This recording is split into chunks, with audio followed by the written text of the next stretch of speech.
Halo, selamat malam. Oi, selamat pagi. Berjumpa lagi bersama Selamat saya pagi. Wong Ganteng Sandonyo.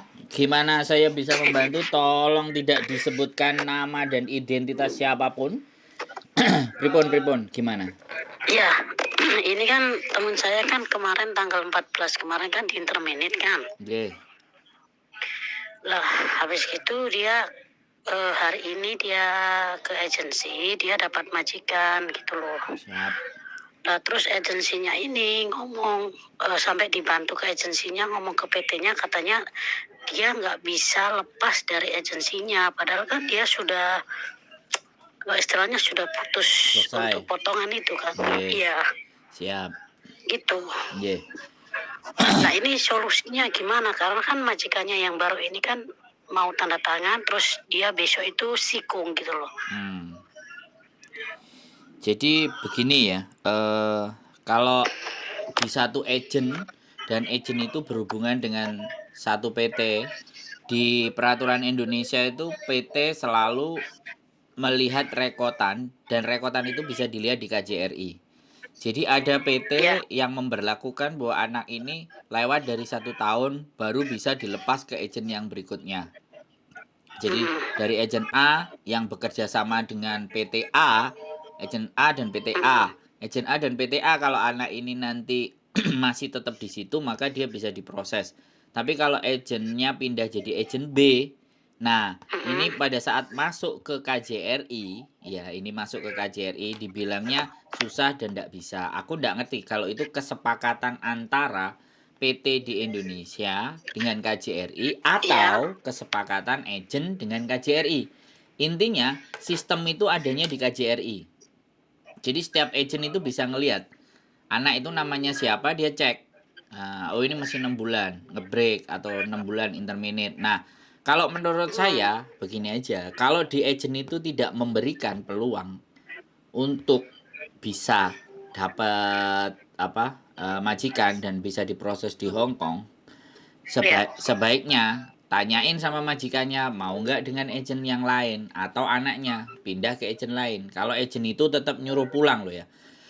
Karena nanti kalau nyuruh pulang pasti PT-nya akan minta potongan lagi atau agentnya minta potongan lagi. Itu yang dinamakan bisnis.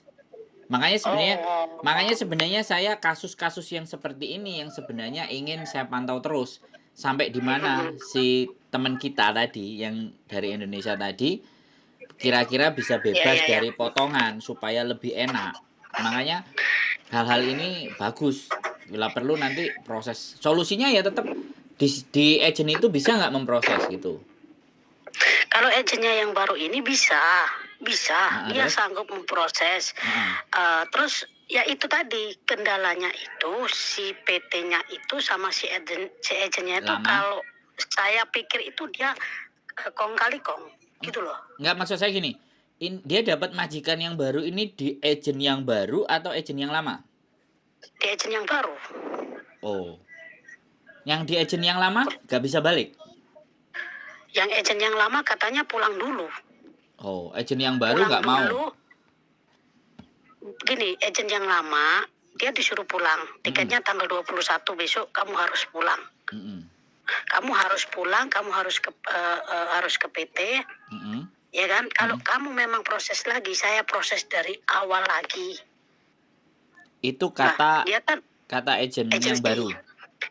yang lama, Oh, itu yang lama. Oke, terus? ya. Terus akhirnya dia nggak mau kan? Karena Mm-mm. apa? Mm-mm. Ya masalah keuangan lah, entah Betul, masalah apa aku nggak tahu. Saya nggak betul, masalah itu. betul. Lah, dia itu akhirnya ke agent baru. Agent B. Agent baru Heeh. iya tadi si agent B ini tadi dia dapat majikan jaga nenek Heeh, heeh. perempuan. Heeh. Terus dibantu kan sama dia. Ya, betul. Dicari di konsulat itu Mm-mm. katanya oh bisa, kamu bisa proses lagi. Mm-mm.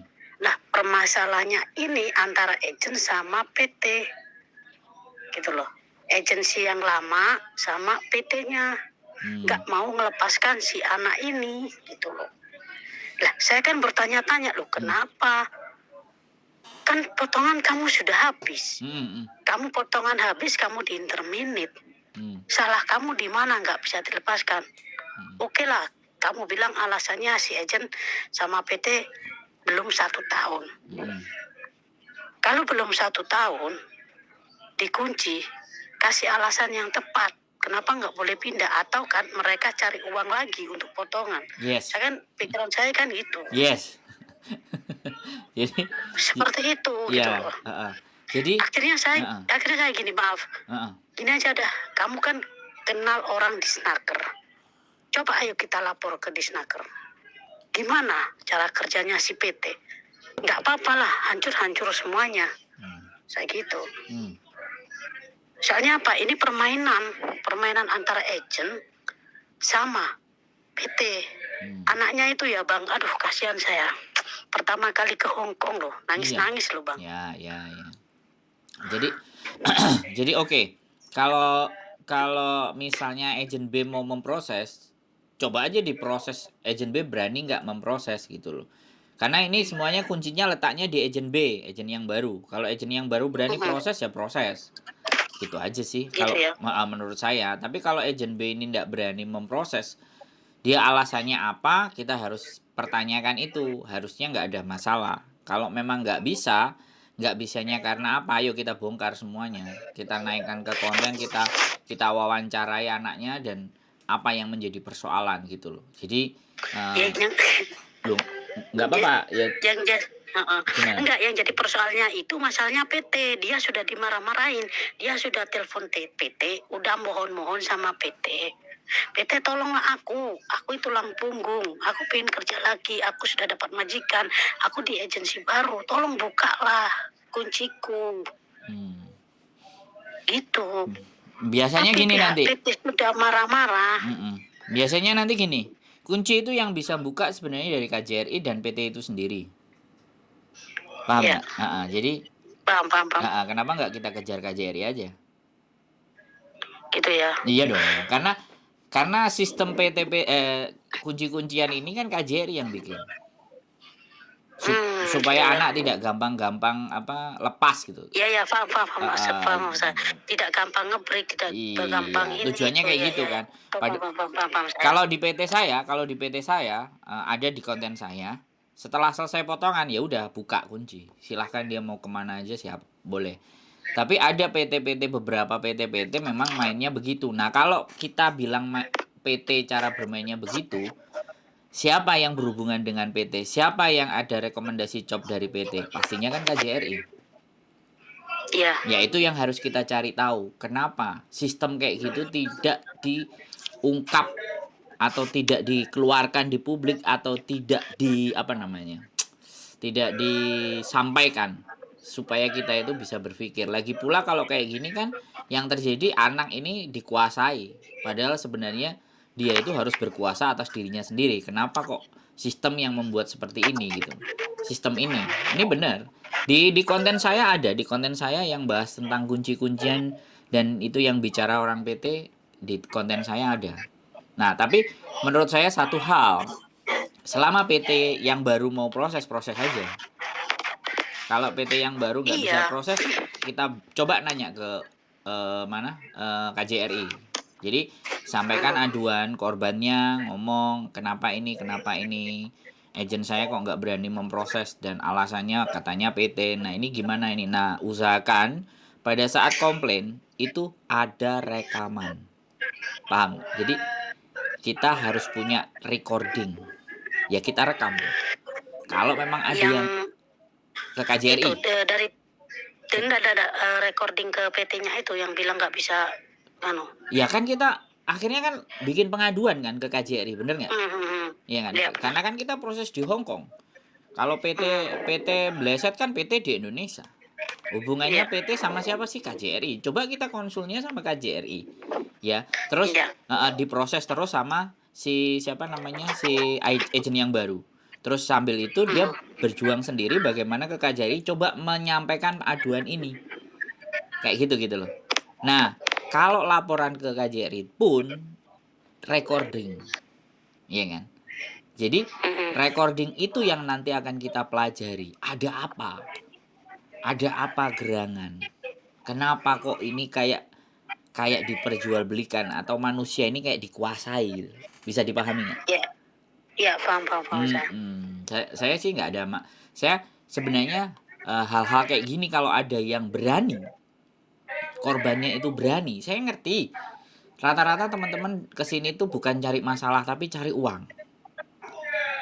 Iya, Tapi kalau aturannya itu dipersulit, nah ini loh beda kan? ya Mempersulit. itu. Nah, yang harus Itu yang saya pertanyakan.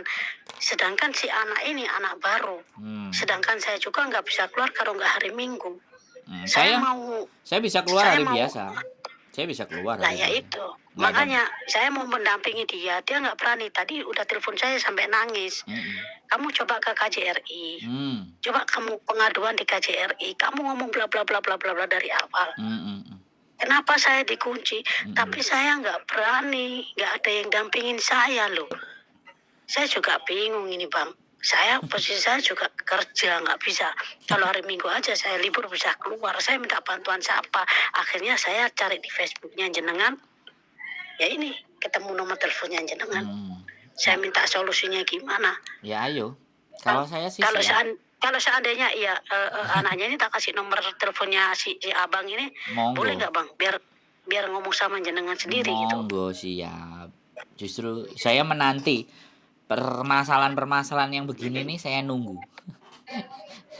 Ya gitu, saya juga nggak takut, saya nggak masalah mau ke naik ke Disnaker, oke. Kitanya gini Mbak, Gitu. Mas Bro, kitanya yang nggak takut.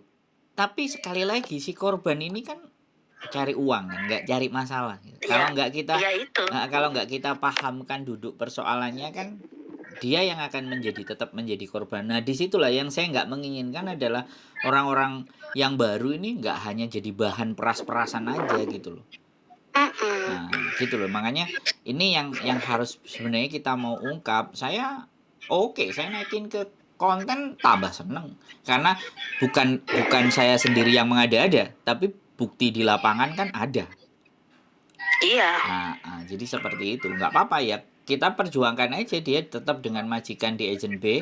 Terus gimana caranya supaya itu kebuka kan gitu. Nanti saya juga ada beberapa teman agensi yang coba pengalaman yang seperti ini bagaimana. Kalau mereka semuanya jawabannya nggak bisa, yang bikin nggak bisa sebenarnya bukan agensinya. Yang nggak bisa ya KJRI-nya. Kan gitu tuh. Iya, kan? Kan aku tak suruh cari majikan gitu loh. Waktu masih banyak, kamu cari majikan. Tanggal 21, kamu pulang tanggal 21. Sebelum kamu pulang, kamu dapat majikan dulu. Pikirnya saya kan gitu. Ternyata ada batu. Batunya itu dari agensi sama dari PT. Tapi sebenarnya tetap Tapi sebenarnya tetap bisa kok. Tapi sebenarnya tetap bisa. Jadi caranya adalah ya mungkin ini sesuatu hal yang mungkin ya. Ini hal yang kayak dibicarakannya itu kayak nggak masuk akal. Tapi saya akan cerita. Jadi kalau dia ibaratnya sekarang nge-break ya. Sekarang dia nge-break otomatis 6 bulan. Nah aku nggak ngerti juga apakah cara ini tuh bisa dijalankan apa enggak. Otomatis visa dia kan masih ada. Tertera di situ secara kertas kan masih terhitung 2 tahun secara kertas. Tapi secara kenyataan kan enggak. Nah, pada saat dia diproses di tempat yang baru, otomatis di tempat yang baru tinggal proses aja. Nanti tiket pulang dia tetap pulang. Kemudian dia balik ke Hong Kong. Waktu di bandara Indonesia, ya kan? Dia harus berani ngomong bahwa saya ada musibah di Indonesia sehingga saya pulang. Kebetulan majikan saya boleh. Makanya saya pulang, ini visa saya masih ada. Itu dia pakai visa lama, ya kan? Nah, begitu visa barunya dia turun kan otomatis berangkat tuh kan? Ya kan? Iya. Begitu balik dia bilang aja visa ini visa lama. Nah, begitu balik masuk ke Hong Kong kan sudah aman karena dia visanya baru. Tapi dia tinggal melewati orang di bandara tadi loh, harus berani. Rata-rata itu kan otomatis ya, logis nggak? Sampean bisa pikir. Ada beberapa agent yang berani ngomong kayak gitu, ada beberapa yang nggak tahu, aku bilang nggak berani. Tapi sistem itu masih bisa dipakai untuk anak-anak yang break atau intermediate pulang balik lagi ke Hong Kong. Tinggal seberapa berani tuh agent baru, agennya yang baru yang dapat majikan itu membekali si anak tadi untuk bisa. Iya, iya, Karena iya. yang menjadi permasalahan kan adalah mana kontraknya, ya kan? Dia bilang mana Iya, iya, iya. kontraknya, mana semuanya, kan ibaratnya. Terus PT-nya mana, kan itu. Iya. Nah, itu di bandara kan akan dipertanyakan semua, kan ibaratnya gitu. Nah, kalau dia berani ngeyel, berani. Nah, saya khawatirkan adalah ketika orang di bandara itu telepon itu PT, oh, nggak usah dikasih izin masuk. Nah, tinggal di situ kuat-kuatan dia. Gitu loh. Kenapa nggak dikasih izin masuk? Saya ada tiket, saya ada kontrak, saya harus balik. Kalau nggak percaya tanya ke majikan. Kan kayak gitu tuh. Kasih aja majikan yang baru teleponnya. Jangan orang majikan yang lama. Ini nomor majikan yang baru Ya. kalau kamu nggak percaya. Jadi berantemnya di situ di bandara. Ya, ya, ya, ya, ya. Bisa. Paham, paham, paham, paham. Bisa dipahami. Ini beberapa solusi ya, beberapa hal ya. Gitu loh yang bisa. Karena sekali lagi PT itu dengan petugas di bandara, nah ini nih. Di sini. Iya, kerjasama nih. Nah, cara mainnya itu di sini karena setiap anak yang berangkat dan lewat situ ada setoran yang masuk. Cuman saya nggak berani. Ya sebenarnya bukan nggak berani ya. Kayak saya ngomongin ini itu kalau tidak ada buktinya juga saya kena gitu loh. Cuman saya nggak nyebut orang. Ya sudah, sistemnya kayak gitu. Makanya pandai-pandai aja kalau si mbaknya ada keberanian dan semuanya melawan arus gitu. Tapi kalau enggak ya nggak apa-apa sih. Jadi kadang-kadang di situ orang saya sendiri aja pernah kemarin pakai naik Royal Brunei itu juga pihak bandara nggak memperbolehkan saya terbang. Aturannya gara-gara katanya aturannya Royal Brunei. Begitu saya cancel terus saya nambah uang lagi ke Royal Brunei, saya telepon langsung manajernya, saya teriak-teriak. Begitu berangkat yang berikutnya peraturan sudah berubah ya semuyung kan, peraturan sudah berubah, dia nggak ngizinin saya, lebih saya maki-maki lagi kan artinya seperti itu. Nah itu kadang-kadang di situ yang saya nggak habis pikir kenapa ya bang, aku kan begini gitu loh.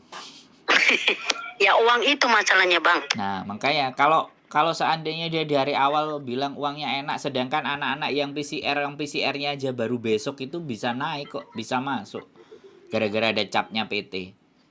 Nah ya itu. Nah di situ yang kadang-kadang saya itu waduh ya ini harus dibongkar, ini harus dinaikkan.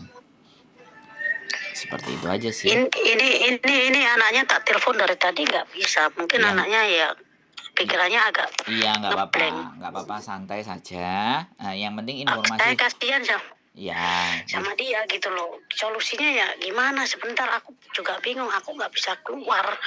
Ya, masalahnya kalau aku bisa keluar, kamu tak dampingi di KJRI, aku bisa ngomong di KJRI gitu. Siap. Saya bilang gitu bang sama dia. Ya nggak apa-apa ya, dikuatkan hatinya, dikuatkan segalanya. Perjuangan tidak selesai sampai di sini dan Hongkong keras. Jadi kita harus mau nggak mau kalau nanti ada waktu kasih aja nomor saya buat dia, nanti ngobrol. Saya coba bikin tenang dan buka cara berpikirnya. Kalau dia bagaimana nanti kan diskusinya seperti apa nanti silahkan laporan sama sampean kan begitu, nggak ada masalah sih. Iya. Bisa. Ini tak coba tak telepon lagi nanti tak kasih. Ya nggak harus buru. Nggak harus buru-buru. Jadi selonggarnya cara dia tenang, namanya juga takut, belum kenal siapa-siapa, kadang-kadang kan mau nelpon dan mau sama siapa. Tapi kalau dia lihat konten saya pasti tahu lah. Sandro Jabrik wong gandeng sak dunya udah aman ini. Ini nih satu PT sama saya, makanya kan saya berani. Oh iya. Satu PT sama saya, makanya kan saya berani saya mau ngomong sama yang pegawainya PT itu. Okay. Katanya dia udah aku yang ngomong sendiri dulu. Akhirnya dia ngomong, dia dibentak udah down. Iya betul. Dia down. Akhirnya saya mau maju, saya masih mikir dulu, ntar saya mau cari solusi ke orang dulu. Gimana caranya? Gimana? Kalau saya gerusa-gerusu ya bang, betul. Jadinya kasihan dia, nggak dapat kerjaan malah kena blacklist. Betul. Enggak. Kalau blacklist sih enggak, cuman agak dipersulit aja. Tapi sebenarnya kalau KJRI lebih tahu, dia sebenarnya tahu hal-hal seperti ini. Kalau dia mau turun tangan, dia mau kasih rekom kan karena sudah kan surat dia kontrak baru mereka itu kan dari agent terus cap PT. Agent cap PT Iya. masuk ke KJRI. Nah, kalau KJRI Iya. nggak ada masalah, ya kan sekali lagi. Nah, KJRI kan langsung buka data namanya anak ini sertek ketemu kan di PT Iya. ini kok masih 6 bulan. Nah, di situ dia akan nahan sebenarnya orang KJRI. Makanya sebenarnya bukan di PT tadi, tapi di KJRI-nya. Begitu KJRI ngasih deal, ya udah surat kontraknya dia, persyaratannya pasti naik ke imigrasi.